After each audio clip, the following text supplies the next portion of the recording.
I've never experienced love at first sight, but like with tile, I just didn't have to think about it. I was just like, this is it. I lived in Northeast Minneapolis and I was going to college, and my roommate was making a table in our front porch and she was breaking up tile, and I'd really never even paid attention to tile before that time. Never even would have thought of it. And I'm like, what are you doing? And so she made a mosaic. I was immediately like awestruck. And I think it's because it takes pieces of math, it takes pieces of design, architecture, painting, photography. It's just like everything in one. And I was one of those artists that was like trying everything. So for me, it kept me engaged because there were just like so many things about it that I could explore.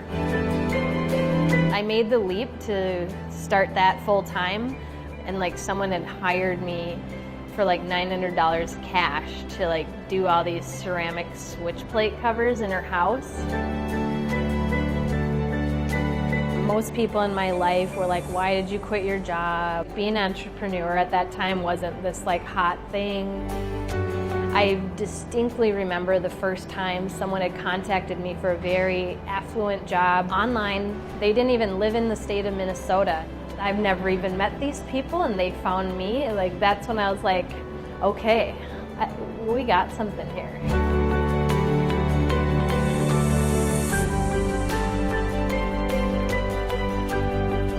You either build and grow or you coast and decline. So I naturally choose to build and grow.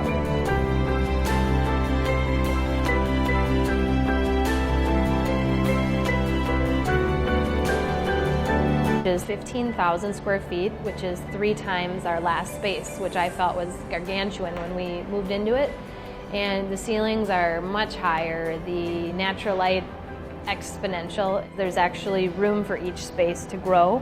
And we have a million jillion carts with wheels, and to actually have space or just aisles that stay open, like that you can roll pallets and you can run around with dogs, and there's room for a lot of things to happen. So to have a space with this much natural light and to be this like friendly for human beings to work and like prosper in their craft is like the ultimate backdrop.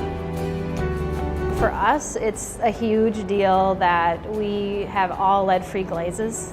That is not the way that it was when I started out. So just having that in play and having non-toxic clay and having an environment where people don't have to like wear masks or like moon suits or protective gear is a really big deal. It makes it much more simple, and it makes it, even though this is like a growing huge factory, it makes it still have that like the rooted in a studio vibe. I think one of the most important things about handmade tile are the people that make them. Tile elves are the heart of this operation.